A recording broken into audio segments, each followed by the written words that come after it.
Praise the lord. ದೇವರ ನಿಮಗೆ ಸ್ತೋತ್ರವಾಗಲಿ. ಬಿಡುಗಡೆ ಸಂದೇಶ ಸಮಯ ಕಾರ್ಯಕ್ರಮಕ್ಕೆ ನಾನು ನಿಮ್ಮೆಲ್ಲರನ್ನು ಯೇಸು ಕ್ರಿಸ್ತನ ನಾಮದಲ್ಲಿ ಸ್ವಾಗತಿಸ್ತೇನೆ. ಪ್ರಾರ್ಥನೆ ಮಾಡೋಣ. ಪರಲೋಕದಲ್ಲಿರುವ ತಂದೆ ದೇವರೇ, ಯೇಸು ಕ್ರಿಸ್ತನ ನಾಮದಲ್ಲಿ ನನ್ನ ಪಾದ ಸನ್ನಿಧಾನಕ್ಕೆ ನಾವು ಬಂದಿದ್ದೇವೆ. ನಾವು ಧ್ಯಾನ ಮಾಡೋದು ಈ ವಾಕ್ಯಗಳನ್ನು ನಿನ್ನ ಪವಿತ್ರಾತ್ಮನಲ್ಲಿ ಅಭಿಷೇಕಿಸು. ಪವಿತ್ರಾತ್ಮ ನಾನು ಸ್ವಾಗತಿಸ್ತೇನೆ. ನೀನು ನಮ್ಮ ಮೊದಲಿದ್ದುಕೊಂಡು ಈ ವಾಕ್ಯದ ಮುಖಾಂತರ ನಿನ್ನ ಜನ ಸಂಗಡ ಮಾತನಾಡು. ಪವಿತ್ರಾತ್ಮನೇ, ಇವೆಲ್ಲ ಪ್ರತಿಯೊಬ್ಬರ ಆತ್ಮಕ್ಕೆ ಜೀವವನ್ನು, ಪ್ರೋತ್ಸಾಹವನ್ನು, ಭಕ್ತಿ ಅಭಿವೃದ್ಧಿಯನ್ನು, ಬಿಡುಗಡೆಯನ್ನು ಉಂಟು ಮಾಡಿ ನಾನು ಬೇಡಿಕೊಳ್ತೇನೆ ಯೇಸು ಕ್ರಿಸ್ತನ ನಾಮದಲ್ಲಿ. ಆಮೇನ್. ಇವತ್ತು ನಾವು ಧ್ಯಾನ ಮಾಡ್ತೇವೆ ಕೀರ್ತನೆ 34 ಅದರಲ್ಲಿ 17ನೇ ವಾಕ್ಯ. ಸಾಮ್ 34:17. ಯೆಹೋವನು ನೀತಿವಂತರ ಕೂಗುವನ್ನು ಕೇಳಿ ಎಲ್ಲ ಕಷ್ಟಗಳಿಂದ ಅವರನ್ನು ಬಿಡಿಸ್ತಾನೆ. ಇಲ್ಲಿ ದಾವಿದನೇ ದೇವರು ಅಂದರೆ ಯೆಹೋವನು ಅಂದರೆ ದೇವರು ನೀತಿವಂತರ ಕೂಗುವನ್ನು ಎಲ್ಲ ಕಷ್ಟ ಅವರನ್ನು ಬಿಡಿಸ್ತಾನೆ. ಆದರೆ ಇವತ್ತು ದೇವರ ಆತ್ಮೀಯತೆ ಇವತ್ತು ಅನೇಕರು ಪ್ರಾರ್ಥನೆ ಮಾಡ್ತೀರಿ. ಅದು ನಿಮ್ಮ ಪ್ರಾರ್ಥನೆ ಕೇಳಿ ಎಲ್ಲ ಕಷ್ಟಗಳನ್ನು ನಮಗೆ ಬಿಡುಗಡೆಯಾಗಬೇಕಾದರೆ ನೀವು ನೀತಿವಂತರಾಗಿ ನಡೆಯಬೇಕು. ಯಾಕಂದರೆ ದೇವರು ನೀತಿವಂತರ ಕೂಗುವನ್ನು ಕೇಳಿ ಎಲ್ಲ ಕಷ್ಟ ಅವನು ಬಿಡಿಸ್ತಾನೆ. ಅದು ನೀತಿವಂತಂದರೆ ಏನು, ಹೇಗೆ ನೀತಿವಂತ ಜೀವಿಸಿ ಎಂಬುದಾಗಿ ಕೆಲವು ಸಂಘ ನೋಡೋಪ್ರೆ. ಮೊದಲನೇ ಸಂಗತಿ ಆಗಿದೆ, ದಿನಾಲು ನಿರ್ದೋಷಿಗಳಾಗಿ ನಡೆಯಲು ಅಭ್ಯಾಸ ಮಾಡಬೇಕು. ಅಪೊಸ್ತಲರ ಕೃತ್ಯ 23ನೇ ಅಧ್ಯಾಯದಲ್ಲಿ 1ನೇ ವಾಕ್ಯ. ಆಗ ಪೌಲನು ಹಿರೀ ಸಭೆಯನ್ನು ದೃಷ್ಟಿಸಿ ನೋಡಿ, ಸಹೋದರರೇ, ನಾನು ಈ ದಿನದವರೆಗೂ ಒಳ್ಳೆಯ ಮನಸ್ಸಾಕ್ಷಿಯಿಂದ ದೇವರ ಮುಂದೆ ನಡೆದುಕೊಂಡಿದ್ದೇನೆ ಅಂದನು. ಅಪೊಸ್ತಲ ಪೌಲನು ಪ್ರಿಯರೇ ಹಿರೀ ಸಭೆಯನ್ನು ದೃಷ್ಟಿ ನೋಡ್ತಾನೆ, ಸಹೋದರರೇ, ಈ ದಿನದವರೆಗೂ ಒಳ್ಳೆಯ ಮನಸ್ಸಾಕ್ಷಿಯಿಂದ ದೇವರ ಮುಂದೆ ನಡೆದುಕೊಂಡಿದ್ದೇನೆ ಅಂದನು. ಇವತ್ತು ನಿಮ್ಮ ಪ್ರಾರ್ಥನೆಗೆ ಉತ್ತರ ಕೊಡಬೇಕಾದರೆ, ನೀತಿವಂತರಾಗಿ ನಡೆಯಬೇಕಾದರೆ ನಿಮ್ಮ ಮನಸ್ಸಾಕ್ಷಿ ಪ್ರತಿದಿನ ಪ್ರೇರೆ ನಿಮಗೆ ಈ ಸಾಕ್ಷಿ ಕಲಿಬೇಕು. ದೇವರ ಎದುರಿನಲ್ಲಿ ನಿರ್ದೋಷಿ ಎಂಬ ಸಾಕ್ಷಿ ಕೊಡುವ ಹಾಗೆ ದಿನಾಲೂ ಪ್ರೇರೆ ನಿಮ್ಮ ಮನಸ್ಸನ್ನು ನೀವು ಆ ರೀತಿ ಅಭ್ಯಾಸ ಮಾಡಬೇಕು. ಅದಕ್ಕೆ ಇನ್ನೊಂದು ವಾಕ್ಯ ನೋಡಿದ್ರೆ ಅಪೊಸ್ತಲರ 24ನೇ ಅಧ್ಯಾಯದಲ್ಲಿ 16ನೇ ವಾಕ್ಯ.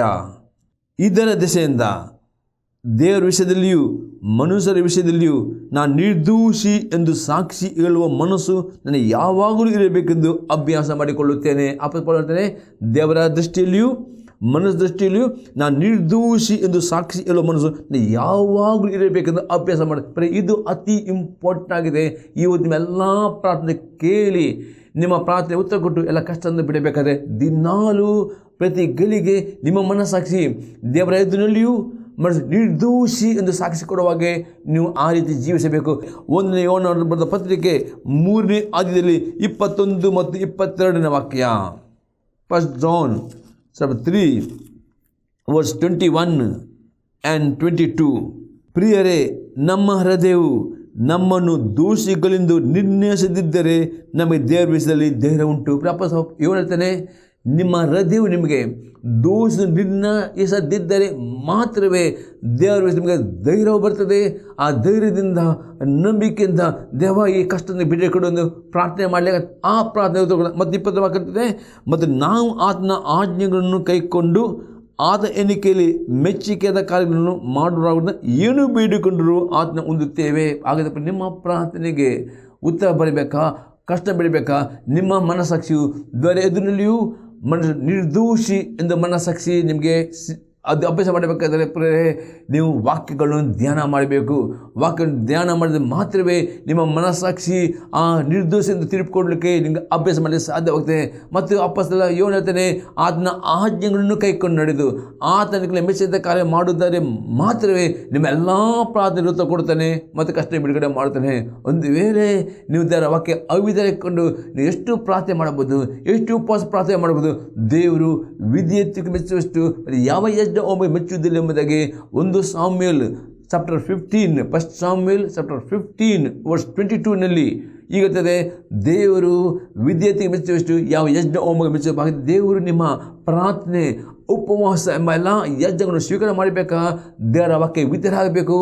ಆತನಿಗೆ ನಿಮ್ಮ ಕಾರ್ಯಗಳು ಆತನ ಮೆಚ್ಚಬೇಕು. ಆವಾಗ ಮಾತ್ರ ನಿಮ್ಮ ಪ್ರಾರ್ಥನೆ ಆತ ಕೇಳ್ತಾನೆ ಮತ್ತು ನಿಮ್ಮ ಮನಸ್ಸಾಕ್ಷಿ ನಿಮಗೆ ನಿರ್ದೋಷ ತೀರ್ಪು ಕೊಡಬೇಕು. ಆವಾಗ ನಿಮಗೆ ಪ್ರಾರ್ಥನೆ ಉತ್ತರ ಬರ್ತದೆ ಎಂಬುದಾಗಿ ದಾವೀದನೇ, ಯೆಹೋವನು ನೀತಿಯ ಕೂಗು ಕೇಳಿ ಎಲ್ಲ ಕಷ್ಟ ಬಿಡುಗಡೆ ಮಾಡ್ತಾನೆ. ಇದರ ಅರ್ಥವಾಗಿದೆ. ಬರೇ ಇನ್ನೊಂದು ಸಂಗತಿ ನೋಡುತ್ತೇವೆ, ಪಾಪದ ಜೀವಿತವನ್ನು ಬಿಟ್ಟು ಬಿಡುವವರಾಗಬೇಕು. 1 ಕೊರಿಂಥದವರಿಗೆ ಬರೆದ ಪತ್ರಿಕೆ 15ನೇ ಅಧ್ಯಾಯದಲ್ಲಿ 33 ಮತ್ತು 34ನೇ ವಾಕ್ಯ. First Corinthian 15 verse 33 and 34 verse. ದುಷ್ಟ ಸಹವಾಸವು ಸದಾ ಸಹವಾಸವನ್ನು ಕೆಡಿಸುತ್ತದೆ. ಇಂಥ ಅಮಲಿನಿಂದ ಎಚ್ಚೆತ್ತು ನೀತಿವಂತನಾಗಿರಿ, ಪಾಪವನ್ನು ಬಿಟ್ಟು ಬಿಡಿರಿ. ಕೆಲವರಿಗೆ ದೇವರ ವಿಷಯದಲ್ಲಿ ಜ್ಞಾನವಿಲ್ಲ, ನಿಮಗೆ ನಾಚಿಕೊಟ್ಟಬೇಕೆಂದು ಹೇಳುತ್ತೇನೆ. ಇಲ್ಲಪ್ಪ ಹೇಳ್ತಾನೆ, ದುಷ್ಟರ ಸಹವಾಸವು ನೀವು ದುಷ್ಟರ ಒಟ್ಟಿಗೆ ಸಹವಾಸ ಮಾಡುವಾಗ ನಿಮ್ಮ ಸದಾ ಸಹರವು ಆ ದುಷ್ಟರೊಟ್ಟಿಗೆ ಸೇರಿ ನೀವು ಪಾಪ ಮಾಡದಂತೆ ನೀವು ಜಾಗರೂಕರಾಗಬೇಕು. ಅಷ್ಟೇ ಅಪ್ಪಸ ಪೌಲ್ ಇಂಥ ಅಮಲಿನಿಂದ ನೀತಿವಂತರಾಗಬೇಕು. ನೀತಿವಂತರಾಗಬೇಕಂದ್ರೆ ಪಾಪದ ಜೀವಿತವನ್ನು ಪಾಪದ ಸಹವನ್ನು ಬಿಟ್ಟು ಬಿಡಬೇಕು. ಒಂದು ವೇಳೆ ನೀವು ಪ್ರಾರ್ಥನೆ ಮಾಡಬಹುದು, ಉಪವಾಸ ಮಾಡಬಹುದು, ಅದು ನಿಮ್ಮ ಪಾಪದ ಜೀವಿತವನ್ನು ದೇವರಿಗೆ ಮೆಚ್ಚಕ್ಕಾಗದಿರೋ ನಿಮ್ಮ ಸ್ವಭಾವವನ್ನು ಬಿಟ್ಟು ಬಿಡದಿದ್ದರೆ ನಿಮ್ಮ ಪ್ರಾರ್ಥನೆಗೆ ಅದು ಅಡ್ಡಿ ಆಗ್ತದೆ. ಅದಕ್ಕೆ ಅಪ್ಪಸ ಪೌಲನು ಹೇಳ್ತಾನೆ, ಆ ಕೀರ್ತನೆ 34 ಪ್ರಕಾರ ಆ ವಾಗ್ದಾನ ಯೆಹೋವನು ನೀತಿವಂತರನ್ನು ಕೇಳಿ ಎಲ್ಲ ಕಷ್ಟ ಬಿಡಲಾಗಬೇಕಾದ್ರೆ ನೀವು ಈ ರೀತಿಯಲ್ಲಿ ನೀತಿವಂತರಾಗಬೇಕಾದ್ರೆ ಪಾಪನ ಉಪ್ಪುಕೊಳ್ಳುವುದಲ್ಲ, ಅರಿಕಳು ಆ ಪಾಪದ ಸ್ವಭಾವವನ್ನು ಬಿಟ್ಟು ಬಿಡಬೇಕು. ಆವಾಗ ಮಾತ್ರ ದೇವರು ನಿಮ್ಮ ಪ್ರಾರ್ಥನೆ ಕೇಳ್ತಾನೆ, ನಿಮಗೆ ಉತ್ತರ ಕೊಡ್ತಾನೆ. ಅದಕ್ಕೆ ಒಂದು ಎಕ್ಸಾಂಪಲ್ ನೋಡು ಕೀರ್ತನೆ 66 ಅದರಲ್ಲಿ 18ನೇ ವಾಕ್ಯ. ಸಾಮ್ 66 verse 18. ನಾನು ಕೆಟ್ಟತನದ ಮೇಲೆ ಮನಸ್ಸಿಟ್ಟಿದ್ದರೆ ಸ್ವಾಮಿಯು ನನ್ನ ವಿಜ್ಞಾಪನೆಯನ್ನು ಕೇಳುತ್ತಿದ್ದಿಲ್ಲ. ದಾವೀದನು ಹೇಳ್ತಾನೆ, ಹೇಳ್ತಾನೆ ನಾನು ಕೆಟ್ಟತನದ ಮೇಲೆ ಆತನ ಅನುಭವದಲ್ಲಿ ನಾನು ಕೆಟ್ಟದ ಮೇಲೆ ಮನಸ್ಸಿಟ್ಟಿದ್ದರೆ ಸ್ವಾಮಿ ನನ್ನ ವಿಜ್ಞಾಪನೆ. ನಿಮ್ಮ ಮನಸ್ಸು ಕೆಟ್ಟದ ಮೇಲೆ ಪಾಪದ ಮೇಲೆ ಪಾಪಕ್ಕೆ ದಾಸರಾಗಿದ್ದರೆ ದೇವರ ವಿಜ್ಞಾಪನೆಯನ್ನು ಕೇಳುವುದಿಲ್ಲ. ಅದಕ್ಕೆ ನಿಮ್ಮ ವಿಜ್ಞಾಪನೆ ಕಲಿಯಬೇಕಾ? ಪಾಪವನ್ನು ಬಿಟ್ಟು ಬಿಡಬೇಕು, ಪಾಪವನ್ನು ಒಪ್ಪಿಕೊಳ್ಳಬೇಕು, ಅರಿಕೆ ಮಾಡಬೇಕು, ಬಿಟ್ಟು ಆವಾಗ ಮಾತ್ರ ನಿಮ್ಮ ಪ್ರಾರ್ಥನೆಗೆ ದೇವರು ಕೊಡುತ್ತಾನೆ. ನಾವು ನೋಡ್ತೇವೆ ಜ್ಞಾನೋಕ್ತಿ ಪುಸ್ತಕ 28ನೇ ಅಧ್ಯಾಯದಲ್ಲಿ 13ನೇ ವಾಕ್ಯ. Proverbs chapter 28 verse 13. ದೋಷಗಳನ್ನು ಮುಚ್ಚಿಕೊಳ್ಳುವವನಿಗೆ ಶುಭವಾಗದು, ಅವನು ಒಪ್ಪಿಕೊಂಡು ಬಿಟ್ಟು ಬಿಡುವವನಿಗೆ ಕರುಣೆ ದೊರೆಯುವುದು. ಇಲ್ಲಿ ಸಮತಾನೆ ನಿಮ್ಮ ಪಾಪಗಳನ್ನು ಬಚ್ಚಿಟ್ಟುವುದಾದರೆ, ನಿಮ್ಮ ಪಾಪವನ್ನು ಮುಚ್ಚಿಕೊಳ್ಳುವುದಾದರೆ ನಿಮಗೆ ಶುಭ ಬರುವುದಿಲ್ಲ, ಆಶೀರ್ವಾದವಿಲ್ಲ, ಪ್ರಾರ್ಥನೆ ಬರುವುದಿಲ್ಲ. ಆದರೆ ಆ ಪಾಲು ಒಪ್ಪಿಕೊಂಡು ಬಿಟ್ಟು ಬಿಡುವುದಾದರೆ ದೇವರು ನಿಮ್ಮ ಪ್ರಾರ್ಥನೆಯಲ್ಲಿ ನಿಮಗೆ ಕರುಣೆ ತೋರಿಸ್ತದೆ. ಎಲ್ಲ ಕಷ್ಟಗಳಿಂದ, ಯಾವುದೇ ವಿಧದ ಕಷ್ಟಗಳಿರ್ಬೋದು, ಯಾವುದೇ ಸಮಸ್ಯೆ ಇರ್ಬೋದು, ಎಷ್ಟು ದೊಡ್ಡ ಸಾಲದ ಬಂಧನ ಇರ್ಬೋದು, ಎಲ್ಲದರಿಂದಲೂ ಬಿಡುಗಡೆ ಕೊಡುವವನಾಗಿದ್ದಾನೆ. ನಾನು ನೋಡ್ತೇವೆ ಎಫೆಸರಿಗೆ ಬರೆದ ಪತ್ರಿಕೆ 4ನೇ ಅಧ್ಯಾಯದಲ್ಲಿ 22ರಿಂದ 24ನೇ ವಾಕ್ಯ. ಎಫೆಸಿಯನ್ಸ್ 4 verse 22 24 ವರ್ಷ ತನಕ. ಯೇಸುವಿನಲ್ಲಿರುವ ಸತ್ಯೋಪದೇಶವು ಯಾವುದೆಂದರೆ, ನೀವು ನಿಮ್ಮ ಇಂದಿನ ನಡತೆಯನ್ನು ಅನುಸರಿಸದೆ ಪೂರ್ವ ಸ್ವಭಾವವನ್ನು ತೆಗೆದುಹಾಕಿ ಬಿಡಬೇಕು. ಅದು ಮೋಸಕರವಾದ ದುರಾಸೆಗಳಿಂದ ಕೆಟ್ಟು ಹೋಗುವಂಥದ್ದು. ನೀವು ನಿಮ್ಮ ಅಂತರ್ಯದಲ್ಲಿ ಹೊಸಬರಾಗಿ ನೂತನ ಸ್ವಭಾವವನ್ನು ಧರಿಸಿಕೊಳ್ಳಿರಿ. ಆ ಸ್ವಭಾವವು ದೇವರ ಹೋಲಿಕೆ ಮೇರೆಗೆ ಸತ್ಯಾನುಗುಣವಾದ ನೀತಿಯುಳ್ಳದಾಗಿಯೂ ದೇವ ಭಯವುಳ್ಳದಾಗಿಯೂ ನಿರ್ಮಿಸಲ್ಪಟ್ಟಿದೆ. ಅಪ್ಪಸ್ತಲ ಪೌಲ ಹೇಳ್ತಾನೆ, ನೀವು ದಿನಾಲು ನೀತಿವಂತರ ಜೀವನ ಮಾಡಬೇಕಾದರೆ ದಿನಾಲು ದೇವರ ವಾಕ್ಯವನ್ನು ಓದಿ ಧ್ಯಾನ ಮಾಡಿ ಪೂರ್ವ ಸ್ವಭಾವವನ್ನು ತೆಗೆದು ಹಾಕಬೇಕು. ಮತ್ತು ದಿನಾಲು ನೂತನ ಸ್ವಭಾವ ಎಂದರೆ ದೇವರ ವಾಕ್ಯ, ಆವಾಗ ದೇವರು ನಮ್ಮ ಪ್ರಾರ್ಥನೆ ಕೇಳುತ್ತಾನೆ. ಒಂದು ವೇಳೆ ಈ ಪೂರ್ವ ತೆಗೆದು ಹಾಕದಿದ್ದರೆ ಸೈತಾನನ್ನು ದೂರಗಾರನಾಗಿಕೊಂಡು ನಿಮ್ಮ ಪ್ರಾರ್ಥನೆ ತಡೆಯುತ್ತಾನೆ. ನಾವು ನೋಡ್ತೇವೆ ಪ್ರಕಟಣೆ ಗ್ರಂಥ 12ನೇ ಅಧ್ಯಾಯದಲ್ಲಿ 10ನೇ ವಾಕ್ಯ. ರೆವಲ್ಯೂಷನ್ 12 verse 10 ಅದು ಲಾಸ್ಟ್ ಪಾರ್ಟ್. ಹಗಲಿರುಳು ನಮ್ಮ ಸಹೋದರನ ಮೇಲೆ ನಮ್ಮ ದೇವರ ಮುಂದೆ ದೂರು ಹೇಳಿದ ದೂರುಗಳು ದಬ್ಬಲ್ಪಟ್ಟಿದ್ದಾನೆ. ಪರಲೋಕದಲ್ಲಿ ದೂರುಗಾರನು ಸೈತನ್ನು ಹಗಲು ರಾತ್ರಿ ದೇವರ ಮಕ್ಕಳ ವಿರುದ್ಧ ದೂರು ಹೇಳ್ತಾನೆ. ಅವನ ದೇವರ ಮಕ್ಕಳು ದೇವರ ಬಗ್ಗೆ ತಿಳಿದುಕೊಂಡು ಪಾಪ ಮಾಡುವಾಗ ಸೈತನ್ನು ಪರಲೋಕ ಹೋಗ್ಕೊಂಡು ದೇವರ ನೋಡಿ, ನನ್ನ ಮಗಳು ನಿನ್ನ ಆಜ್ಞೆ ಮೀರಿದ್ದಾರೆ, ನನಗೆ ಅನುಮತಿ ಕೊಡು ಎಂಬುದಾಗಿ ಅವನು ಪರ್ಮಿಷನ್ ಕೇಳುವಾಗ ದೇವರು ಅವನಿಗೆ ಪರ್ಮಿಷನ್ ಕೊಟ್ಟು ಆ ಸೈತವನ್ನು ನಿಮ್ಮ ಪ್ರಾರ್ಥನೆ ಬರೆದಂತೆ ಮಧ್ಯ ಹಕ್ಕದಲ್ಲಿ ಆತನು ನಿಮ್ಮ ಪ್ರಾರ್ಥನೆ ತಡೆ ಹಿಡಿಯುತ್ತಾನೆ. ಗಲಾತ್ಯದವರಿಗೆ ಪತ್ರಿಕೆ 5ನೇ ಅಧ್ಯಾಯದಲ್ಲಿ 16ರಿಂದ 24ನೇ ವಾಕ್ಯ. ಗಲಾತ್ಯನ್ಸ್ 5 16 to 24 verse. ನಾನು ಹೇಳುವುದೇನೆಂದರೆ, ಪವಿತ್ರ ಆತ್ಮನನ್ನು ಅನುಸರಿಸಿ ನಡೆದುಕೊಳ್ಳಿರಿ, ಆಗ ನೀವು ಶರೀರ ಭಾವದ ಅಭಿಲಾಷೆಗಳನ್ನು ಎಷ್ಟು ಮಾತ್ರಕ್ಕೂ ನೆರವೇರಿಸುತ್ತಿಲ್ಲ. ಯಾಕೆಂದರೆ ಶರೀರ ಭಾವವು ಅಭಿಲಾಷಿಸುವುದು ಆತ್ಮನಿಗೆ ವಿರುದ್ಧವಾಗಿದೆ, ಆತ್ಮನು ಅಭಿಲಾಷಿಸುವುದು ಶರೀರ ಭಾವಕ್ಕೆ ವಿರುದ್ಧವಾಗಿದೆ. ನೀವು ಮಾಡಲು ಇಚ್ಛಿಸುವುದನ್ನು ಮಾಡದಂತೆ ಈ ಒಂದಕ್ಕೊಂದು ಹೋರಾಡುತ್ತವೆ. ಆದರೆ ನೀವು ಆತ್ಮನಿಂದ ನಡೆಸಿಕೊಳ್ಳುವರಾದರೆ ನೇಮನಿಷ್ಠೆಗಳಿಗೆ ಅಧೀನರಲ್ಲ. ಶರೀರಭಾವದ ಕರ್ಮಗಳು ಪ್ರಸಿದ್ಧವಾಗಿವೆ. ಅವೇ ಯಾವುದೆಂದರೆ ಜಾರತ್ವ, ಬಂಡುತನ, ನಾಚಿಕೆಗೇಟುತನ, ವಿಗ್ರಹಾರಾಧನೆ, ಮಾಟ, ಅಗೆತನ, ಜಗಳ, ಹೊಟ್ಟೆಕಿಚ್ಚು, ಸಿಟ್ಟು, ಕಕ್ಷಭೇದ, ಭಿನ್ನಮತ, ಮತ್ಸರ, ಕುಡಿಕಿತನ, ದುಂದುತನ ಇಂಥವುಗಳೇ.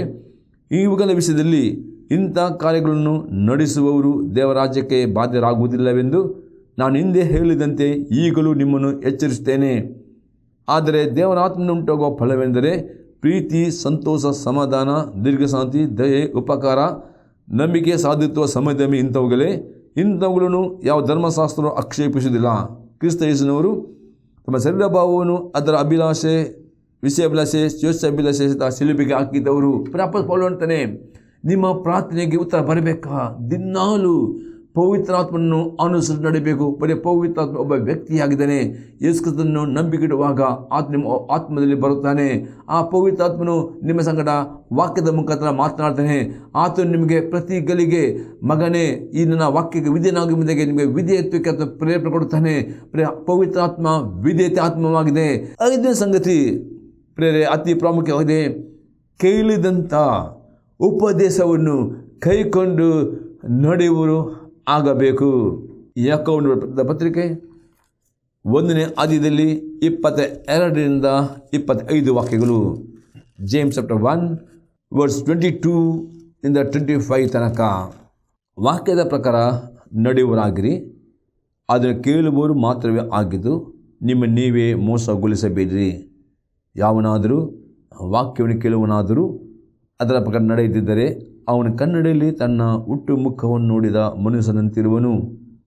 ಇವನು ತನ್ನನ್ನು ನೋಡಿಕೊಂಡು ಹೋಗಿ ತಾನು ಹೀಗಿದ್ದೇನೆಂಬುದನ್ನು ಆ ಕ್ಷಣವೇ ಮರೆತು ಬಿಡುವನು. ಆದರೆ ಬಿಡುಗಡೆಯುಂಟು ಮಾಡುವ ಸರ್ವೋತ್ತಮ ಧರ್ಮ ಪ್ರಮಾಣವನ್ನು ಲಕ್ಷ್ಯ ಕೊಟ್ಟು ನೋಡಿ ಇನ್ನೂ ನೋಡುತ್ತಲೇ ಇರುವವನು ವಾಕ್ಯವನ್ನು ಕೇಳಿ ಮರೆತು ಹೋಗುವನಾಗಿರದೆ ಅದರ ಪ್ರಕಾರ ನಡೆಯುವನಾಗಿದ್ದು ತನ್ನ ನಡತೆಯಿಂದ ಧನ್ಯನಾಗುವನು. ಯಾಕೆ ಹೇಳ್ತಾನೆ? ನಿಮ್ಮ ನಡತೆಯಲ್ಲಿನೂ ಧನ್ಯರಾಗ್ತೀರಿ, ನಿಮಗೆ ಬಿಡುಗಡೆ ಬರ್ತದೆ. ಯಾಕಂದರೆ ಈ ಸಂದೇಶದಲ್ಲಿ ಬಿಡುಗಡೆ ಉಂಟು. ನೀವು ಅದಕ್ಕೆ ನಿಮಗೆ ಬಿಡುಗಡೆ ಸಿಗಬೇಕಾ? ಈ ಸಂದೇಶನು ಪದೇ ಪದೇ ಕೇಳಿರಿ, ಪದೇ ಪದೇ ಕೇಳಿರಿ. ಇವತ್ತು ನಿಮಗೆ ದೇವರ ಕೃಪೆಯಿಂದ ಈ ಟಿ ವಿ ಮಾಧ್ಯಮ ಮುಖಾಂತರ ಕೇಳಲಿಕ್ಕೆ ಸಾಧ್ಯ ಉಂಟು. ಯೂಟ್ಯೂಬ್ನದ್ದು ರೆಕಾರ್ಡಿಂಗ್ ಉಂಟು. ನಿಮಗೆ ಪ್ರತಿ ಸೋಮವಾರದ ಮೆಸೇಜ್ ಯೂಟ್ಯೂಬ್ ನಾವು ಕೇಳಿರಿ, ಅರ್ಥ ಮಾಡಿಕೊಂಡಿರಿ, ಅದನ್ನು ವಿಧೇಯರಾಗಿರಿ. ಯಾವ ವಿಧೇಯರಾಗುವಾಗ ಎಲ್ಲ ಕಷ್ಟಗಳಿಂದ ಬಿಡಿರುತ್ತೀರಿ ಮತ್ತು ನೀವು ಆಶೀರ್ವಾದವನ್ನು ಹೊಂದುತ್ತೀರಿ. ಅದೇ ಆಶೀರ್ವಾದ ಬೇಕಾದರೆ ನೀವು ಕೇಳಿದ ಸಂದೇಶ ಮರೆತು ಬಿಟ್ಟರೆ ನಿಮಗೆ ಅದು ಪ್ರಯೋಜನವಾಗುವುದಿಲ್ಲ, ನೀವು ಮೋಸ ಹೋಗ್ತೀರಿ. ಅದಕ್ಕೆ ಯಾಕೆ ಬರ್ತಾನೆ? ನೀವು ಆಗ ಕೈಕೊಂಡು ನಡೆಯಿರಿ, ಅದಕ್ಕೆ ಲಕ್ಷ್ಯ ಕೊಡಬೇಕು, ಅದು ಇನ್ನೂ ನೋಡ್ತಲೇ ಇರಬೇಕು. ಆ ಪ್ರಕಾರ ನಡೆಯುವನು ತನ್ನ ಧನ್ಯನಾಗುವ ನಿಮ್ಮದಾಗಿಲಿ ಯಾಕೋಬನು ಹೇಳ್ತಾನೆ. 1ನೇ ಪೇತ್ರನ ಪತ್ರಿಕೆ 2ನೇ ಅಧ್ಯಾಯದಲ್ಲಿ 12ನೇ ವಾಕ್ಯ. 1 Peter 2 verse 12. ನಿಮ್ಮ ನಡವಳಿಕೆಯು ಅನ್ಯಜನರ ಮಧ್ಯದಲ್ಲಿ ಯೋಗ್ಯವಾಗಿರಲಿ. ಆಗ ಯಾವ ವಿಷಯದಲ್ಲಿ ನಿಮ್ಮನ್ನು ಅಕ್ರಮಕಾರರನ್ನು ನಿಂದಿಸ್ತಾರೋ ಆ ವಿಷಯದಲ್ಲಿಯೇ ನಿಮ್ಮ ಸತ್ಕಾರ್ಯಗಳನ್ನು ಕಣ್ಣಾರೆ ಕಂಡು ವಿಚಾರಣೆಯಲ್ಲಿ ದೇವರು ಕೊಂಡಾಡುವರು. 6ನೇ ಸಂಗತಿಯಾಗಿದೆ, ನಿಮ್ಮ ಪ್ರಾರ್ಥನೆಗೆ ಉತ್ತರ ಬರಬೇಕಾ? ದೇವರು ನಿಮಗೆ ಎಲ್ಲ ಕಷ್ಟ ಬಿಡುಗಡೆ ಮಾಡಬೇಕಾ? ದೇವರು ನಿಮ್ಮ ಕುಟುಂಬವನ್ನು ಮೇಲಕ್ಕೆತ್ತಬೇಕಾ? ನಿಮಗೆ ಆಶೀರ್ವಾದ ಬರಬೇಕಾ? ನಿಮ್ಮ ಕುಟುಂಬದಲ್ಲಿ ನಿಮ್ಮ ಸತ್ವದಿಂದ ನೀವು ಅವತಾರ ಕೊಡಬೇಕು. ಹಾಗಾದರೆ ಅಪೊಸ್ತಲ ಪೇತ್ರ ಹೇಳ್ತಾನೆ, ನಿಮ್ಮ ನಡವಳಿಕೆಯು ಅನ್ಯಜನ ಮಧ್ಯದಲ್ಲಿ ಯೋಗ್ಯವಾಗಿ ಕಾಣಲ್ಪಡಬೇಕು. ಆಗ ಅವರು ಯಾವ ವಿಷಯದಲ್ಲಿ ನಿಮ್ಮನ್ನು ಅಕ್ರಮಕಾರರನ್ನು ನಿಂದಿಸ್ತಾರೋ ಆ ವಿಷಯದಲ್ಲಿ ನಿಮ್ಮ ಸತ್ಕಾರ ಕಂಡು ವಿಚಾರಣೆಯಲ್ಲಿ ದೇವರು ಅನ್ಯ ಜನರು ನಿಮ್ಮನ್ನು ನೋಡುವಾಗ ಅವರು ನೋಡಬೇಕು, ನಿಮ್ಮಲ್ಲಿ ಒಳ್ಳೆಯ ಕ್ರಿಯೆಗಳನ್ನು ಅವ್ರು ನೋಡಬೇಕು. ನಿಮ್ಮಲ್ಲಿ ಒಳ್ಳೆಯ ಕೃತ್ಯಗಳನ್ನು ನೋಡುವಾಗ ಅವರು ದೇವರನ್ನು ಕೊಂಡಾಡ್ತಾರೆ. ಒಂದು ವೇಳೆ ನೀವು ಯೇಸು ಕ್ರಿಸ್ತನ ನಂಬಿಕೆ ಇಟ್ಟುಕೊಂಡು ನೀರಿನ ಮುಳುಗಿ ತೆಗೆದುಕೊಂಡು ನೀವು ದೇವರ ಕರ್ತನ ಸಭೆಗೆ ಬರುತ್ತೀರಿ, ರೊಟ್ಟಿ ಮತ್ತು ರಕ್ತ ಪಾಲುರಾಗಿದೆ. ಅದು ನಿಮ್ಮ ಜೀವಿತವು ಅನ್ಯ ಜನರಲ್ಲಿ ಯಾವ ಸಾಕ್ಷಿ ಇಲ್ಲ, ಅನ್ಯ ಜನ ಮುಂದೆ ನಿಮ್ಮ ನಡತೆ ಒಳ್ಳೆಯದಿಲ್ಲ. ಹಾಗಾದರೆ ಅದೇ ದೇವರು ನಮಗೆ ದೂಷಣೆ ಆಗ್ತದೆ. ಆಗ ನಿಮ್ಮ ಪ್ರಾರ್ಥನೆ ಉತ್ತರ ಆಗ್ತದೆ. ಅದಕ್ಕೆ ನಿಮ್ಮ ಪ್ರಾರ್ಥನೆಗೆ ಉತ್ತರ ಬರಬೇಕಾ? ನಿಮ್ಮ ನಡವಳಿಕೆಯು ಅನ್ಯ ಜನರಲ್ಲಿ, ನಿಮ್ಮ ಕುಟುಂಬದಲ್ಲಿ, ನಿಮ್ಮ ಸ್ನೇಹಿತರಲ್ಲಿ ಕೆಲಸ ಮಾಡೋದಾಗಲಿ ಅವ್ರು ನೋಡಬೇಕು. ಅವ್ರು ಈ ವ್ಯಕ್ತಿಯು ಅವರು ಮುಂಚಿನಾಗಿಲ್ಲ, ಈ ವ್ಯಕ್ತಿಯ ಸ್ವಭಾವ ಬದಲಾಗಿದೆ, ಈ ವ್ಯಕ್ತಿಯಲ್ಲಿ ಏನೂ ಬದಲಾವಣೆ ಅವ್ರು ನೀವು ಮಾಡೋ ಒಳ್ಳೆಯ ಕ್ರಿಯೆಗಳು, ನಿಮ್ಮಲ್ಲಿ ಒಳ್ಳೆಯ ಮಾತುಗಳು ನೋಡಿ ಅವ್ರು ದೇವರು ಕೊಂಡಾಡ್ದು.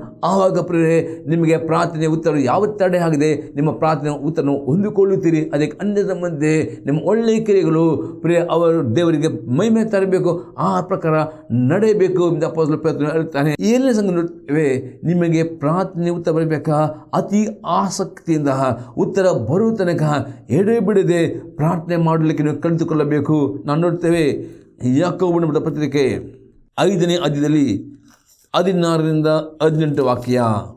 James chapter 5 verse 16 to 18 verse.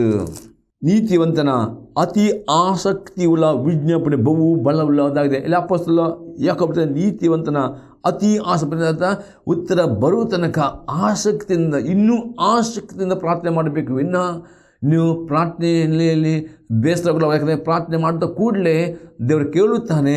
ಆದರೆ ಕೆಲವು ಕಾರಣಕ್ಕೋಸ್ಕರವಾಗಿ ಸೈತಾನ ನಿಮ್ಮ ಪ್ರಾರ್ಥನೆ ಉತ್ತರನ ತಡೆ ಇಡಬಹುದು. ಅದು ಈ ರೀತಿ ನೀವು ವಿದ್ಯೆಯರಾಗಿ ನಡೆಯುವಾಗ, ನೀತಿಯನ್ನು ನಡೆಯುವಾಗ ನಿಮ್ಮ ಪ್ರಾರ್ಥನೆ ಬೇಗ ಬರ್ತದೆ. ಅದೇ ಉತ್ತರ ಬರೋ ತನಕ ನೀವು ನಂಬಿಕೆಯಲ್ಲಿ ಅತಿ ಆಸಕ್ತಿಯಿಂದ ಪ್ರಾರ್ಥನೆ ಮಾಡಬೇಕೆಂದು ಇಲ್ಲಿ ಯಾಕೋಬನು ಹೇಳ್ತಾನೆ. ಮತ್ತು ಅಂಥ ಪ್ರಾರ್ಥನೆ ಅತಿ ಆಸಕ್ತಿಯ ವಿಜ್ಞಾಪನೆ ಬಹು ಬಲವಾಗಿದೆ. 17-18 ಹೇಳ್ತದೆ, ಎಲಿಯನು ನಮ್ಮಂಥ ಸ್ವಭಾವವುಳ್ಳವನಾಗಿದ್ದನು. ಅವನು ಮಳೆ ಬಾರದೆಂದು ಬಹಳವಾಗಿ ಪ್ರಾರ್ಥಿಸಲು 3 ವರ್ಷ 6 ತಿಂಗಳವರೆಗೂ ಮಳೆ ಬೀಳಲಿಲ್ಲ. ತಿರುಗಿ ಅವನು ಪ್ರಾರ್ಥನೆ ಮಾಡಲು ಆಕಾಶವು ಮಳೆಗರೆಯಿತು, ಭೂಮಿಯು ಬೆಳೆಯಿತು. ನೋಡ್ತೇವೆ ಯಾಕೋಬನು ಎಲಿಯನು ಪ್ರೇರೆ ನಮ್ಮಂಥ ಸ್ವಭಾವವನ್ನು ಆತನು ಮಳೆ ಬಾರಬಾರದೆಂಬುದಾಗಿ ಪ್ರಾರ್ಥನೆ ಮಾಡಿದಾಗ ಮಳೆ ಬರಲಿಲ್ಲ. ಮಳೆ ಬರಬೇಕೆಂಬುದನ್ನು ಪ್ರಾರ್ಥನೆ ಮಾಡುವಾಗ ಮಳೆ ಆಗಿದೆ. ಪ್ರಾರ್ಥನೆಯಲ್ಲಿ ಬಲ ಉಂಟು. ಉತ್ತರ ಬರುವ ತನಕ ಎಡೆ ಬಿಡದೆ ಅತಿ ಆಸಕ್ತಿಯಿಂದ ಗಂಟೆ ಕಾಲ ವ್ಯಕ್ತಿಗತವಾಗಿ, ಕುಟುಂಬವಾಗಿ, ಸಭೆಯಾಗಿ ನೀವು ನೀತಿವಂತರಿಗೆ ಪ್ರಾರ್ಥನೆ ಮಾಡುವಾಗ ಆ ಪ್ರಾರ್ಥನೆಯು ಪ್ರೇರೆ ಆ ಉತ್ತರವನ್ನು ತಂದು ಕೊಡುತ್ತದೆ. ಇನ್ನೊಂದು ಪ್ರಾರ್ಥನೆ ಬಗ್ಗೆ ಎಕ್ಸಾಂಪಲ್ ನೋಡ್ತೇವೆ ಪ್ರೇರೆ. Mark gospels of 10 verse 46 to 52 verse. ಆಮೇಲೆ ಅವರು ಯೆರಿಕೋವಿಗೆ ಬಂದರು. ಆತನು ಆತನ ಶಿಷ್ಯರು ಬಹು ಜನರ ಗುಂಪು ಆ ಊರಿನಿಂದ ಹೊರಟು ಹೋಗುತ್ತಿರುವಾಗ ತಿಮೇಯನ ಮಗನಾದ ಬಾರ್ತಿಮೇಯನು ದಾರಿಯ ಮುಗ್ಗಲಲ್ಲಿ ಕೂತಿದ್ದನು. ಅವನು ಕುರುಡ ಭಿಕ್ಷುಗಾರನು. ಈ ಮಾರ್ಗವಾಗಿ ಹೋಗುವನು. ನಜರೇತಿನ ಯೇಸು ಎಂದು ಅವನು ಕೇಳಿ, ದಾವೀದನ ಕುಮಾರನೇ ಯೇಸುವೇ, ನನ್ನ ಕರುಣಿಸು ಎಂದು ಕೂಗಿಕೊಳ್ಳುವುದಕ್ಕೆ ಪ್ರಾಣ ಬಯಸಿದನು. ಅನೇಕರು ಸುಮ್ಮನಿರು ಎಂದು ಅವನನ್ನು ಗದರಿಸಲು ಅವನು ದಾವೀದನ ಕುಮಾರನೇ, ನನ್ನ ಕರುಣಿಸು ಎಂದು ಮತ್ತಷ್ಟು ಕೂಗಿಕೊಂಡನು. ಆಗ ಯೇಸು ನಿಂತು ಅವನನ್ನು ಕರೆಯಿರಿ ಅನ್ನಲು ಅವರು ಆ ಕುರುಡನನ್ನು ಕರೆದು, ಧೈರ್ಯವಿರಲಿ, ಏಳು, ನಿನ್ನ ಕರೆಯುತ್ತಾನೆ ಅಂದರು. ಅವನು ತನ್ನ ಹೊದಿಕೆಯನ್ನು ತೆಗೆದುಹಾಕಿ ತಟ್ಟನೆ ಎದ್ದು ಯೇಸುವಿನ ಬಳಿಗೆ ಬಂದನು. ಯೇಸು ಅವನನ್ನು, ನಾನು ನಿನಗೆ ಏನು ಮಾಡಬೇಕೆಂದು ಕೋರಿತಿ ಎಂದು ಕೇಳಲು ಆ ಕುರುಡನು, ನನಗೆ ಕಣ್ಣು ಬರುವಂತೆ ಮಾಡಬೇಕು ಗುರುವೇ ಅಂದನು. ಯೇಸು ಅವನಿಗೆ, ಹೋಗು, ನಿನ್ನ ನಂಬಿಕೆ ನಿನ್ನನ್ನು ಸ್ವಸ್ಥ ಮಾಡಿ ಅದೇ ಎಂದು ಹೇಳಿದನು. ಕೂಡಲೇ ಅವನಿಗೆ ಕಣ್ಣು ಬಂದವು. ಅವನು ಆ ದಾರಿಯಲ್ಲಿ ಆತನ ಹಿಂದೆ ಹೋದನು. ನೋಡ್ತೀವಿ ಈ ಬಾರ್ತಿಮೇಯನು ಅವನು ಪ್ರಾರ್ಥನೆ ಮಾಡುತ್ತಾನೆ, ಕೂಗುತ್ತಾನೆ, ದಾವೀದನ ಕುಮಾರನೇ ನನ್ನ ಕರುಣಿಸು ಎಂದು ಕೂಗುವಾಗ ಅಲ್ಲಿರುವ ಆ ಪೋಖ್ರಿ ಹುಡುಗರು ಅವನನ್ನು ಜೋರು ಮಾಡ್ತಾರೆ, ಅವನು ಗದರಿಸ್ತಾರೆ. ಆದರೂ ಈ ಬಾರ್ತಿಮೇಯನು ಬಿಡದೆ ಇನ್ನೂ ಸವರದೆ ದಾವೀದನ ಕುಮಾರನ ಕರುಣಿಸು ಎಂದು ಕೂಗುವಾಗ ಯೇಸು ಕ್ರಿಸ್ತನು ನಿಲ್ಲುತ್ತಾನೆ ಮತ್ತು ಅದು ಕರೆಯುತ್ತಾನೆ. ಆತ ಕೂಡಲೇ ಬರುತ್ತಾನೆ ನಂಬಿಕೆಯಿಂದ. ಮತ್ತು ನಿನಗೆ ಏನು ಬೇಕು ವಿದ್ಯಾರ್ಥಿ ನೋಡ್ತೇವೆ. ನಿಮ್ಮ ಪ್ರಾರ್ಥನೆ ಉತ್ತರ ಬರಬೇಕಾದ್ರೆ ನಿಮ್ಮ ಪ್ರಾರ್ಥನೆ ಜೀವಿತದಲ್ಲಿ ನೀವು ಸೋಮಾರಿಗಳಾಗಬಾರ್ದು. ಪ್ರಾರ್ಥನೆ ಮಾಡಿ ಉತ್ತರ ಬರಲಿಲ್ಲ ಅಂದರೆ ನೀವು ಪ್ರಾರ್ಥನೆ ಕಡಿಮೆ ಮಾಡಬಾರ್ದು. ನಿಂತಳು ಪ್ರಾರ್ಥನೆಗೆ ಉತ್ತರ ಬರಲಿಕ್ಕೆ ಅಂಧಕಾರ ದುಷ್ಟ ಅಡ್ಡಿ ಮಾಡ್ತೇವೆ. ಅದಕ್ಕೆ ನೀವು ಹೋರಾಟ ಮಾಡಬೇಕು. ನೀತಿವಂತರಾಗಿ ಹೋರಾಟ ಮಾಡುವಾಗ, ಅತಿ ಆಸಕ್ತಿಯಿಂದ ಬೇಡುವಾಗ, ಇನ್ನೂ ಪ್ರಾರ್ಥನೆ ಆಳವಾಗಿ ಪ್ರಾರ್ಥನೆ ಮಾಡಬೇಕು. ಅದಕ್ಕೆ ಕೆಲವು ಸಂಗತಿಗಳನ್ನು ನಿಮ್ಮ ನಿದ್ರೆಯನ್ನು, ನಿಮ್ಮ ಊಟವನ್ನು, ಕೆಲವು ಸಮಯವನ್ನು ಸಾಕ್ರಿಫೈಸ್, ಇನ್ನು ಅನೇಕ ಗಂಟೆಗಳು ನೀವು ಪ್ರಾರ್ಥನೆ 1 ಗಂಟೆ 2 ಗಂಟೆ 3 ರೀತಿ ಸತತವಾಗಿ ಪ್ರಾರ್ಥನೆ ಮಾಡುವಾಗ ನಿಮ್ಮ ಪ್ರಾರ್ಥನೆ ಕೂಗು ಪರಲೋಕಕ್ಕೆ ಮುಟ್ಟಲ್ಪಡುವಾಗ ಯೇಸು ಕ್ರಿಸ್ತನು ನಿಮ್ಮ ಪ್ರಾರ್ಥನೆ ಕೇಳಿ ಎಲ್ಲ ಕಷ್ಟಗಳನ್ನು ನಿಮಗೆ ಬಿಡಿಕೊಡ್ತಾರೆ. ಹಾಗಾದರೆ ಈ ರೀತಿ ಅಲ್ಲಿ ಕೀರ್ತನೆ ಮಾತಾಡ್ತಾರೆ, ಯೆಹೋವನು ನೀತಿವಂತ ಕೋಣಿಕೆಯಲ್ಲಿ ಎಲ್ಲ ಕಷ್ಟದಿಂದ ನಿಮಗೆ ಬಿಡುಗಡೆಯಾಗಬೇಕಾದ್ರೆ ಈ 7 ಸಂಗತಿಗಳನ್ನು ಮಾಡುವುದಾದರೆ 100% ದೇವರು ಎಲ್ಲ ಕಷ್ಟಗಳನ್ನು ನಿಮಗೆ ಬಿಡುಕೊಡ್ತಾನೆ, ನಿಮ್ಮ ಪ್ರಾರ್ಥನೆ ಉತ್ತರ ಕೊಡ್ತಾನೆ. ದೇವರ ಸ್ತೋತ್ರವಾಗಲಿ. ಈ ಸಂದೇಶವು ನಿಮ್ಮ ಜೀವಿತದಲ್ಲಿ ಉತ್ತೇಜನವಾಗಿದ್ದರೆ ನಿಮ್ಮ ಅಭಿಪ್ರಾಯ ತಿಳಿಸಿರಿ. ನಿಮ್ಮ ಪ್ರಾರ್ಥನೆ ಮನವಿ ನಮಗೆ ಫೋನ್ ಮಾಡಿ ನಾವು ಪ್ರಾರ್ಥನೆ ಮಾಡ್ತೇವೆ. ಪ್ರಾರ್ಥನೆ ಮಾಡೋಣ. ತಂದೆ, ನಿನಗೆ ಸ್ತೋತ್ರ ನಾನು ಸಲ್ಲಿಸ್ತೇನೆ. ದೇವ, ಈ ಸಂದೇಶಗಳ ಪ್ರತಿಯೊಬ್ಬ ವೀಕ್ಷಕರನ್ನ ಹಸ್ತಕ್ಕೆ ಒಪ್ಪಿಸ್ಕೊಳ್ತೇನೆ. ಪ್ರತಿಯೊಬ್ಬರಿಗೆ ಆ ನೀತಿವಂತರಾಗಿ ಜೀವಿಸುವುದು ಹೇಗೆ ಎಂಬುದವರು ಕೇಳಿಕೊಂಡ ಸಂತದ ಪ್ರಕಾರ ಅವ್ರು ನೀತಿವಂತರಾಗಿ ಜೀವಿಸಿಕೊಂಡು ಅತಿ ಆಸಕ್ತಿಯಿಂದ ಪ್ರಾರ್ಥನೆ ಮಾಡುವಂಥ ಕೃಪೆ ಅವರಿಗೆ ಕೊಟ್ಟು ಈ ಎಲ್ಲ ಪ್ರತಿಯೊಂದು ಅವರ ಕಷ್ಟಗಳಿಂದ, ಸಮಸ್ಯೆಗಳಿಂದ, ರೋಗದಿಂದ ಬಿಡುಗಡೆ ಕೊಡುತ್ತೇನೆ ಯೇಸು ಕ್ರಿಸ್ತನ ನಾಮದಲ್ಲಿ. ಆಮೇನ್.